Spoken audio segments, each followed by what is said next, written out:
les mécanismes de transport cellulaire, chaque cellule doit échanger des métabolites avec son environnement et maintenir ainsi l'intégrité de ses organites. Pour cela, il existe plusieurs mécanismes moléculaires et cellulaires permettant le transport des petites molécules au travers des membranes, des grosses molécules ou des particules par des mécanismes dynamiques et enfin le transport entre les différents compartiments subcellulaires.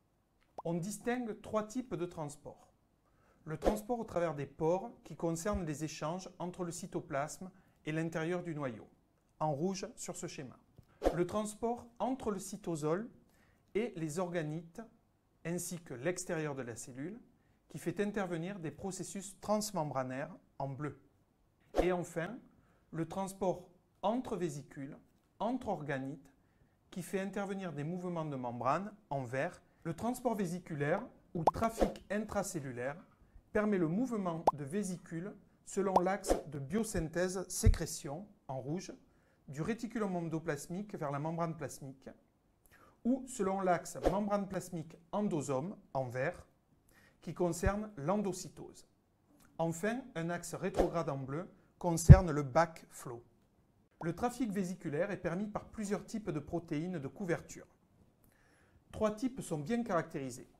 Il s'agit des vésicules à clatrine, des vésicules recouvertes de COP1 et des vésicules recouvertes de COP2. Les vésicules COP1 et COP2 assurent principalement le trafic vésiculaire entre le réticulum endoplasmique et le Golgi.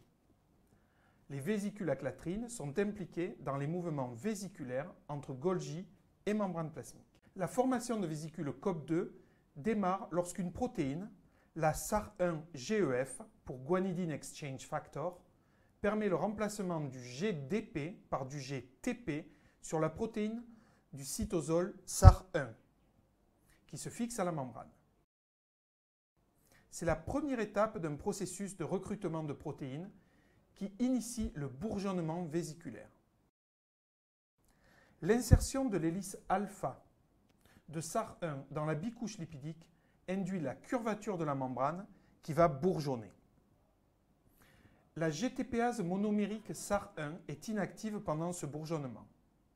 Une fois la vésicule séparée de la membrane, le GTP est hydrolysé par les protéines de couverture qui se détachent, retournant à l'état soluble dans le cytosol. D'autres protéines, les tisnères et les visnères, permettent la fusion de la vésicule avec l'organite en aval. Là encore, des GTPases monomériques comme RAB permettent le mouvement vésiculaire.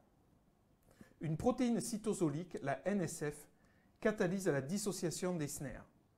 Ce mécanisme de régénération des tisnères permet de moduler les processus de fusion vésiculaire.